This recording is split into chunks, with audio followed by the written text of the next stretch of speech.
Bueno, buenas tardes, profesora. Mi nombre es Aarón Chacama, soy interno de enfermería de la Universidad de las Américas y en el día de hoy vengo a presentar la resolución del caso que se nos envió para esta semana, que incluye un paciente con una patología de insuficiencia cardíaca descompensada en este caso. En base al tiempo no voy a leer el caso completo, pero vamos a ir desglosando punto por punto como lo hemos hecho los días viernes. Y vamos a partir primeramente por la fisiopatología de esta patología, valga la redundancia. Cabe destacar que es un paciente de 72 años, el cual cursa esta insuficiencia cardíaca hace 5, y su nombre es don Ricardo Valdés.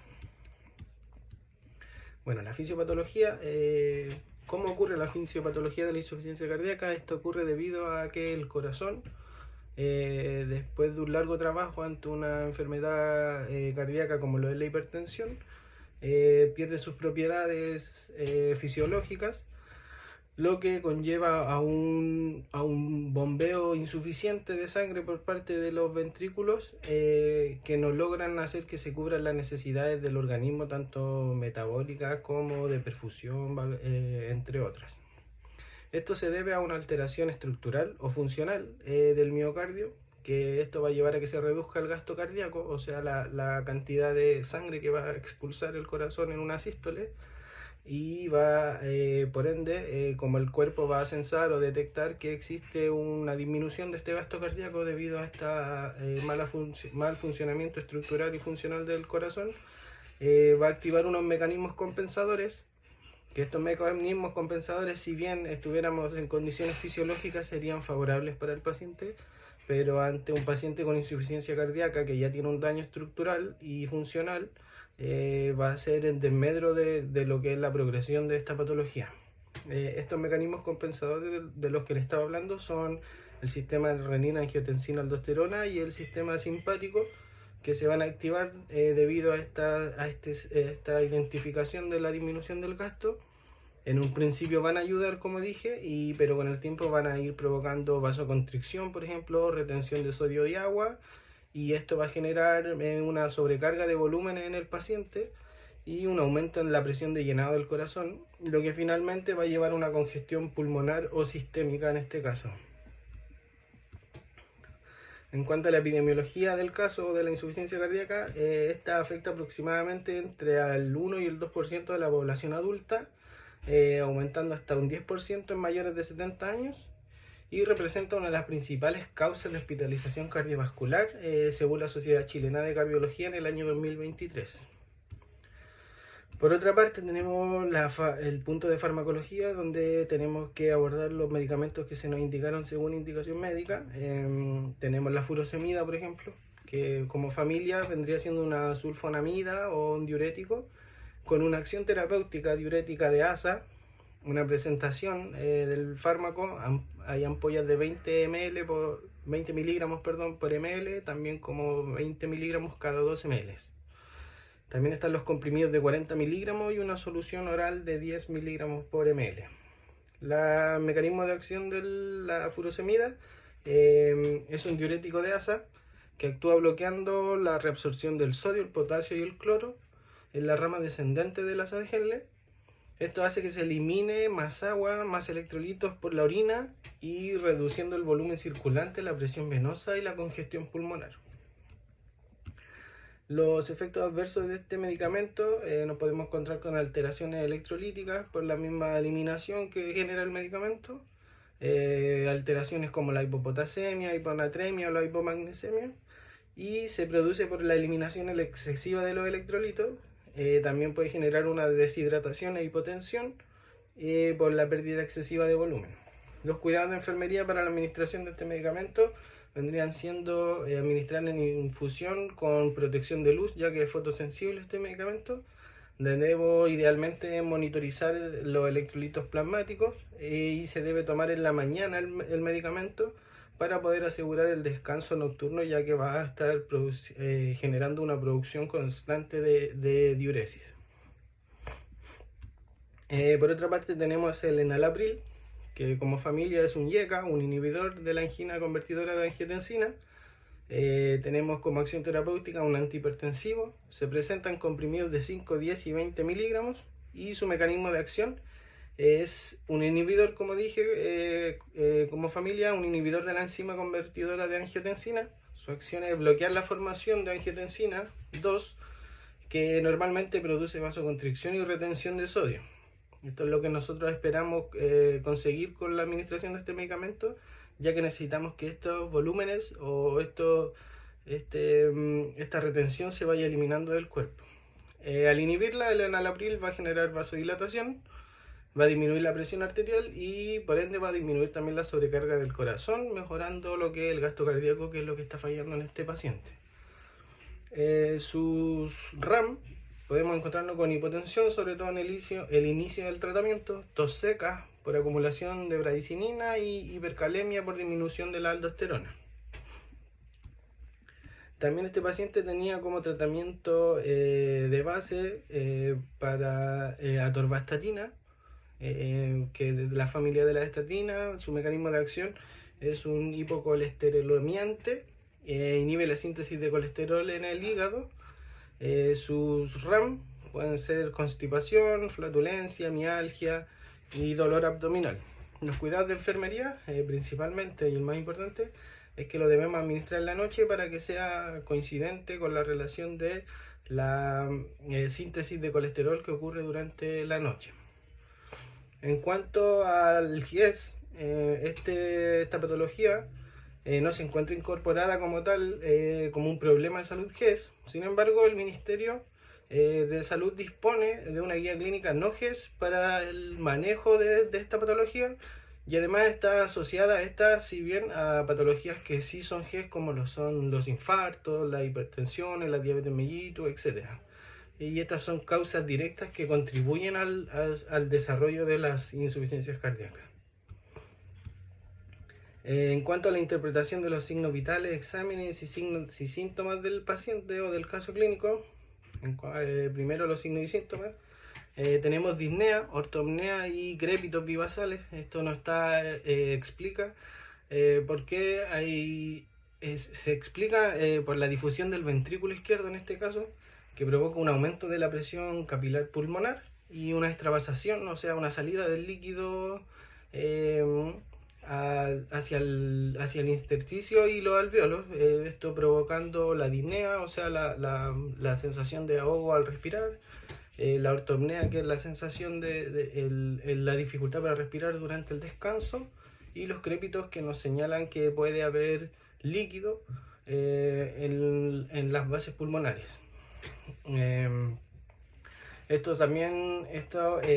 produce lo que es la congestión pulmonar moderada y altera el intercambio gaseoso, como ya pudimos ver, la manifestación del oxígeno del 88%, saturando ambiental el paciente. En este caso también nos encontramos con un paciente con fatiga, que se asocia a la disminución del gasto cardíaco o a la perfusión de oxígeno que necesita todo nuestro cuerpo para poder mantenerse con energía. Por eso se relaciona un poquito con fatiga o cansancio.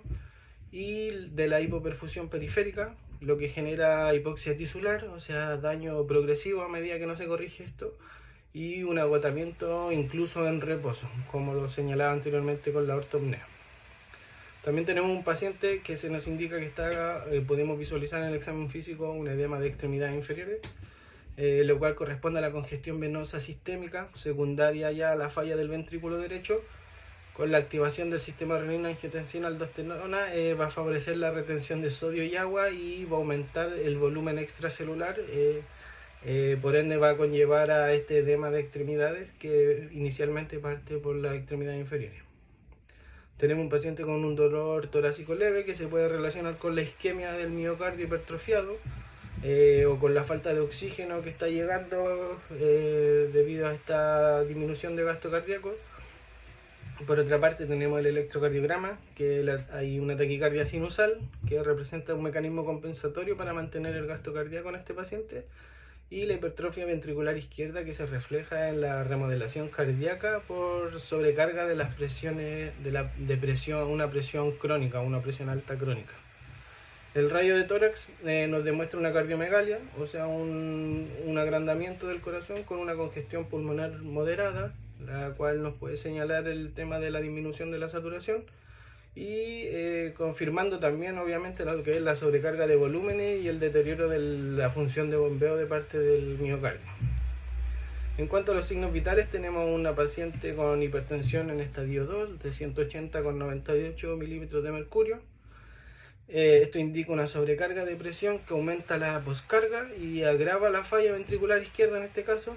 Esto es causado por la difusión del ventrículo izquierdo y la activación de este mecanismo compensatorio como el sistema renina. Tenemos un paciente taquicárdico, en este caso una taquicardia sinusal de 110 latidos por minuto. También un mecanismo compensatorio para tratar de mantener el gasto cardíaco a través de la contractibilidad. Tenemos un paciente taquipneico con 24 respiraciones por minuto, que indica un compromiso respiratorio claramente, secundario a una congestión o edema pulmonar posiblemente, que dificultan lo que es el intercambio gaseoso en este caso, generando la hipoxemia. En cuanto a la saturación, tenemos un paciente hipóxico moderado con un 82% ambiental. Esto muestra el deterioro, puede mostrar o evidenciar un deterioro del intercambio gaseoso,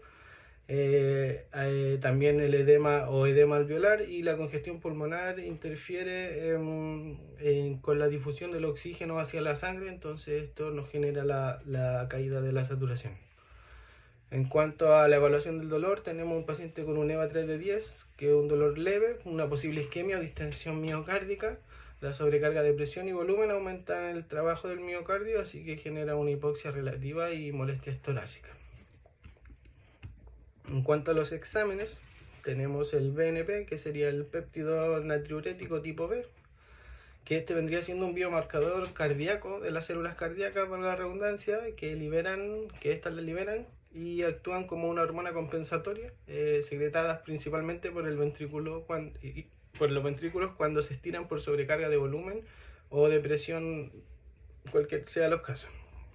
En este caso el paciente está fuera de rangos normales, ya que es menor a 100 y él está con 1500 picogramos por ml.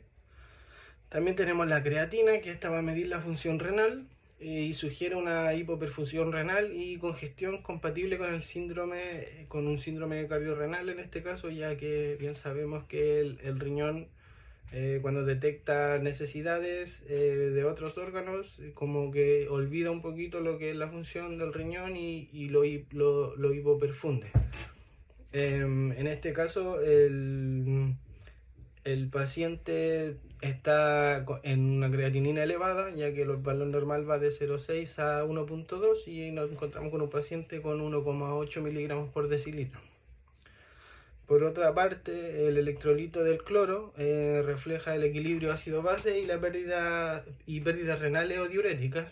En este caso encontramos un paciente con valor normal, ya que está con 98 miliequivalentes por litro y va de 98 a 107.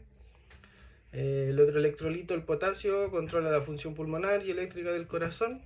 El valor normal es de 3,5 a 5, entonces nos encontramos con un paciente con un valor limítrofe, ya que está justo en los 5.000 equivalentes por litro. La elevación del cloro como el potasio nos ayudan a evidenciar la activación neurohormonal y posible efecto de tratamiento previo. El sodio, en este caso, evalúa el estado hídrico y la activación del sistema renina-angiotensina y está dentro de rangos normales, ya que se encuentra en 140.000 equivalentes por litro, siendo un valor normal de 135 a 145. La hemoglobina, por su parte, que mide la capacidad de transporte de oxígeno en sangre, su valor normal va de 13 a 17 gramos por decilitro y en este caso nos encontramos con un paciente levemente disminuido con 12,5 gramos por decilitro. El hematocrito, que refleja la proporción de glóbulos rojos y el estado del volumen plasmático, encontramos un paciente con un levemente disminuido, ya que el valor normal va de 40 a 50 y en este caso lo encontramos un paciente con un 37%. Tanto la hemoglobina como el hematocrito, si ambos están disminuidos, pueden reflejar una hemodilución por sobrecarga de volumen. Los leucocitos, que evalúan la infección e inflamación sistémica, se encuentran dentro del valor normal, ya que está de 4 a 10 por 10 milímetros cúbicos y el paciente está en 8 por 10 milímetros cúbicos. Las plaquetas, por otra parte, controlan la coagulación y la hemostasia, y el valor normal va de 150 a 400 milímetros cúbicos y el paciente se encuentra en 220 milímetros cúbicos. Ambos, tanto leucocitos buenos como plaquetas, descartan un proceso infeccioso. En cuanto a la priorización de los estados de necesidad o bien los diagnósticos, ya basándonos en lo que está pasando con este paciente y lo que nos vamos a encargar nosotros como enfermeros o enfermeras, para priorizar los estados de necesidad según lo que nos indica el modelo de Néstor-Quizá, el primer estado de necesidad prioritario vendría siendo, según yo, mi punto de vista, la respiración. El segundo estado de necesidad prioritario sería la regulación hidroelectrolítica. Y el tercer estado de necesidad prioritario vendría siendo la circulación, por esta hipertensión que cursa el paciente. Ya, los diagnósticos. Si bien son dos diagnósticos reales y uno de riesgo, esos dos diagnósticos reales nosotros tenemos que priorizar uno por sobre el otro para ver cómo vamos a partir lo que vendría siendo la atención de enfermería. En mi caso, yo decidí priorizar el deterioro del intercambio gaseoso que podemos evidenciar a través de la hipoxemia en este paciente, de la hipoxia en este paciente, por sobre los excesos de volúmenes de líquido, entendiendo que la causa viene siendo los excesos de volúmenes de líquido y la consecuencia vendría siendo el deterioro del intercambio gaseoso. Pero ¿por qué se decido escoger primero el deterioro? Porque según lo que indica el modelo de Néstor-Quizá, también cuando nosotros priorizamos un estado por sobre otro, no solamente lo estamos priorizando por su causa o efecto, sino que lo estamos priorizando mayormente por si este está generando un riesgo vital en el paciente. En este caso, yo decidí priorizar el deterioro, al ser un riesgo potencial del deterioro tisular del paciente ante la hipoperfusión, por mala oxigenación, y entonces mi diagnóstico real prioritario vendría siendo el deterioro del intercambio gaseoso, con un factor relacionado que vendría para mí siendo la sobrecarga del volumen secundario a la difusión de este ventrículo izquierdo, y esto genera la acumulación del líquido en el parénquima pulmonar. Esto se manifiesta mediante la hipoxia de un 88% ambiental, la disnea en reposo, la ortopnea, la taquipnea del paciente, los crépitos a la auscultación y la radiografía que evidencia esta cardiomegalia y congestión pulmonar moderada. El objetivo de diagnóstico sería que el usuario va a restablecer el intercambio gaseoso. Lo vamos a evidenciar a través de la normoxia, con una saturación posiblemente o idealmente mayor a 94%.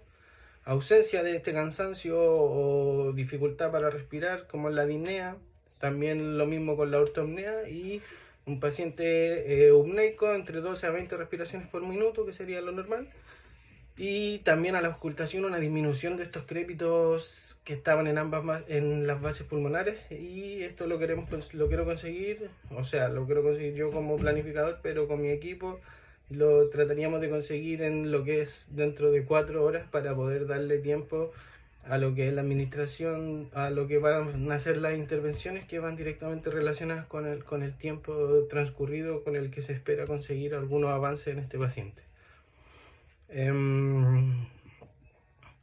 Bueno, las intervenciones que voy a realizar yo, primero que todo, realizar el posicionamiento en Fowler de este paciente para iniciar la oxigenación o la oxigenoterapia. También para favorecer con esta elevación de la cabecera el patrón respiratorio y la captación de oxígeno. Idealmente unos 45-60 grados. Voy a instalar una cálula nasal entre 2 a 4 litros, ahí vamos a ir titulando de acuerdo a cómo vaya mejorando la saturación, para que sea mayor a 94% como indicaba el médico. Bueno, y al realizar ambas medidas se va a optimizar obviamente la ventilación, va a disminuir la presión pulmonar y corregir la hipoxemia, que eso es lo que se espera.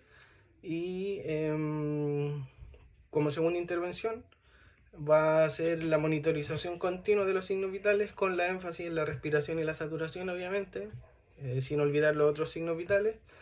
Voy a estar evaluando constantemente lo que es el patrón respiratorio, los esfuerzos respiratorios del paciente o el uso de musculatura accesoria en el caso de que el paciente lo esté realizando.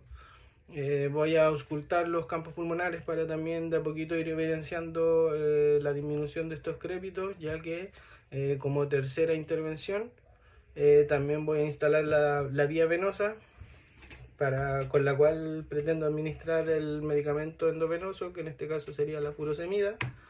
Voy a instalar una vía venosa número 20, idealmente, obviamente con un previo lavado de mano, una técnica limpia. Voy a conseguir mi riñón con mis tórulas de algodón, mi bránula, mi jeringa, una jeringa también de 5 cc cargada con suero fisiológico al 9%, un alargador vedoso de ser necesario, una llave 3 pasos, el Tegaden para fijar la vía o una tela micropor.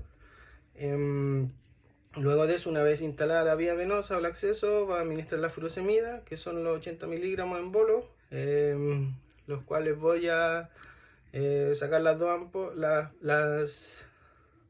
los voy a administrar en 15 cc. Eso, los 80 miligramos los voy a llevar a 15 cc y se los voy a administrar al paciente para favorecer la eliminación de líquidos, como habíamos dicho anteriormente, y reducir la presión capilar pulmonar, disminuir la congestión alveolar y mejorando la oxigenación indirectamente, ya que este medicamento como tal, lo que es la furosemida, no va a actuar directamente como por decirlo así a nivel alveolar y va a mejorar con eso la saturación, sino que de manera indirecta, al disminuir la congestión, va a mejorar obviamente lo que es la saturación de oxígeno.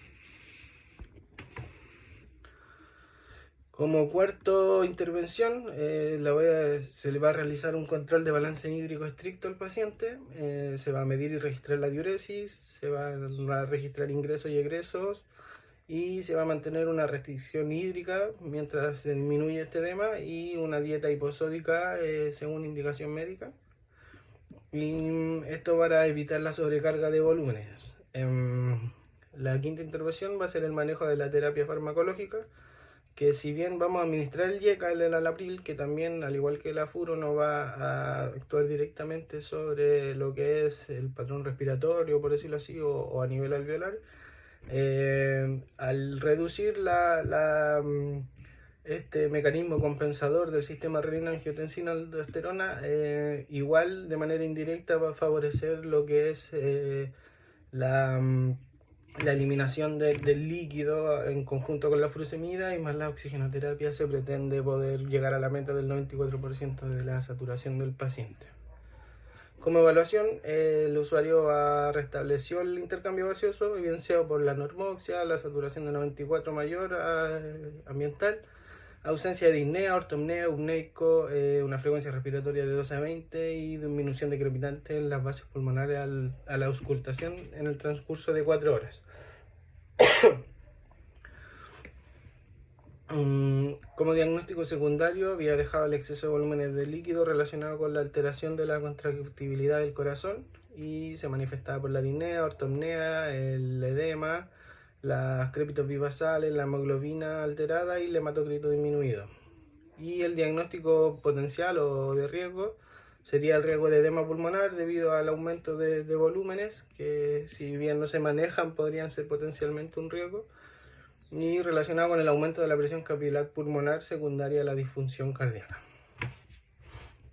En cuanto a la valoración personal, familiar y social, los factores de riesgo y protectores de este paciente, tenemos factores de riesgo: el paciente tiene una edad de 72 años, controles irregulares en su CEFAM, presenta antecedentes ya de otras patologías crónicas como la hipertensión, la dislipidemia y la ICC, y también sobrepeso. Es un exfumador de hace 10 años y presenta una alteración renal. Protectores: él vive junto a su esposa, cuenta con una red de apoyo en este caso, no tiene antecedentes de alergia y podría ser que también podría ser protector que ya dejó de fumar hace 10 años. Las acciones educativas a realizar al paciente y familia de acuerdo con la valoración realizada, educar sobre la enfermedad explicando qué es lo que es la insuficiencia cardíaca en este caso, que es una enfermedad crónica del paciente y cuál es la importancia de mantenerse bien adherido al tratamiento.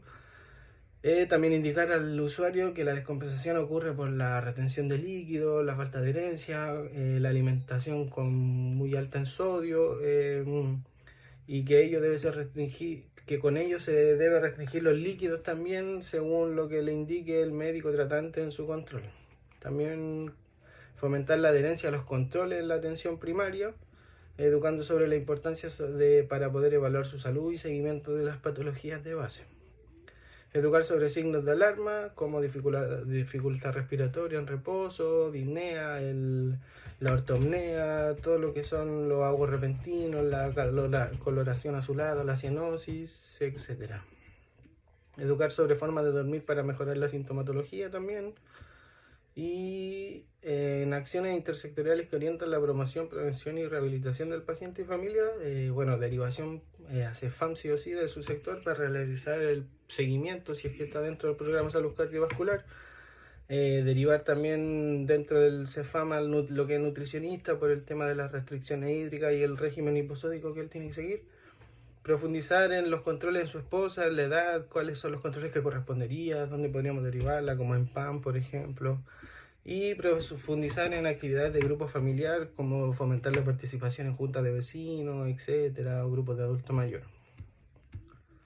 Esa sería mi presentación de la insuficiencia cardíaca y hasta luego.